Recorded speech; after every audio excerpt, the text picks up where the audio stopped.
politique macroéconomique.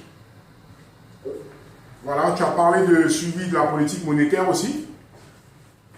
Légèrement, on va dire que la politique monétaire, en réalité, on fait l'accompagnement parce que c'est beaucoup plus la banque centrale qui s'en occupe. D'accord. Donc, nous, on regarde l'aspect lié globalement à tout ce qui est aspect lié au cadre macro, c'est vraiment ça. D'accord, ok. Donc c'est plus en fait, on va dire une assistance apportée aux États membres dans le cadre donc d'études, d'analyses que tu as mentionné sur leurs prévisions économiques qui régit quand même, on va dire toi au niveau de ta division, c'est plus les études économiques, c'est ça? D'accord.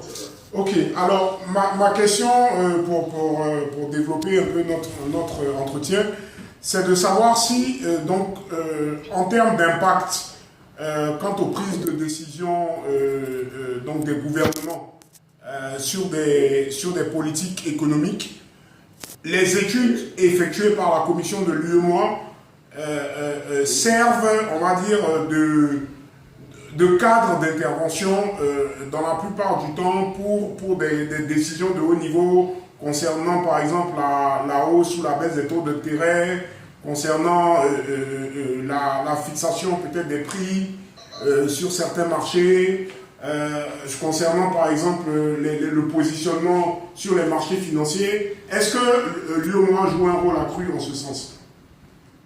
Il ne faut pas oublier que le mois dans son ensemble, pas seulement le DPE, le mois dans son plutôt la commission de l'UEMOA dans son ensemble, oui. On travaille en tant qu'advisor, on va dire en tant que conseiller. D'accord. L'essentiel de nos conclusions sont des recommandations que nous faisons aux États. Ok. Nous n'avons pas de moyens pour essayer aussi direct pour dire aux États, voilà forcément ce que vous devez faire. Donc c'est un rôle plus consultatif, on va dire.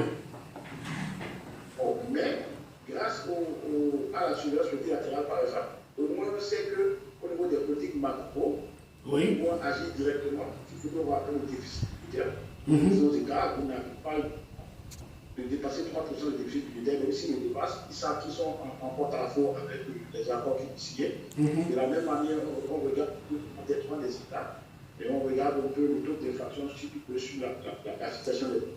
Donc, c'est des choses qu'on peut faire. D'accord. Le reste, c'est beaucoup plus en termes de renforcement des capacités. C'est ce que j'allais poser comme question. Oui, effectivement. C'est le renforcement des capacités de la relation publique pour oui. améliorer la gouvernance économique. D'accord. Nous essayons de renforcer dans ces différents domaines, cadrage macro, prévision macro, analyse économique, et même beaucoup plus fiscalité. Et là, depuis 2 ans, nous travaillons. Bon, depuis 7 ans, on avait travaillé sur les questions de pauvreté. Et là, depuis 2 ans, nous travaillons sur les questions d'objectifs de développement durable. Tout à fait. On va dans le suivi. Tout à fait. Et la population publique pauvre. Donc voilà un peu. Mais comme je dis, c'est beaucoup de renforcement des capacités. Oui. Et c'est beaucoup de conseils de consultation. Oui. Pas vraiment coercitif.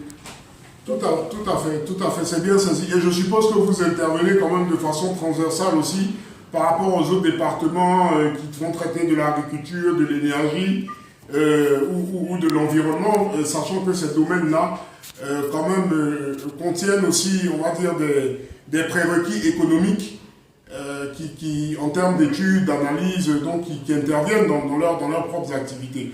Je vais rebondir sur ce que tu viens de mentionner quant à votre tout nouveau domaine d'intervention sur lequel vous êtes greffé, à savoir les objectifs de développement durable.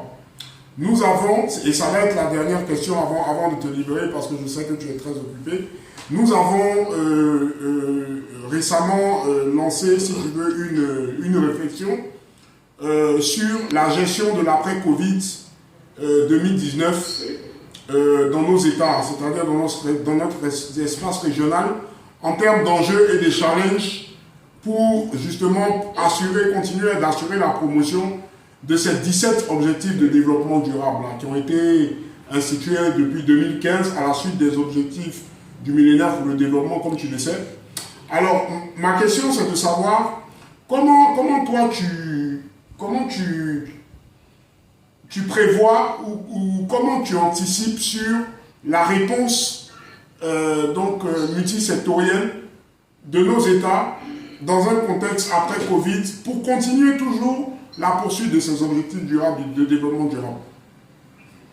Sachant que nos États sont amoindris par rapport à déjà la libre circulation en ce moment, sachant que nos États ne disposent pas peut-être toujours des équipements de pointe au niveau médical sanitaire, sachant que la sécurité est une problématique, tous ces facteurs-là vont-ils être discriminants finalement ou on pourra s'adapter et repartir sur de nouvelles, on va dire, perspectives plus rassurantes.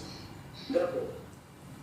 Merci beaucoup. Bon, écoute, pour moi, la Covid, ça a été une catastrophe, c'est toujours une catastrophe.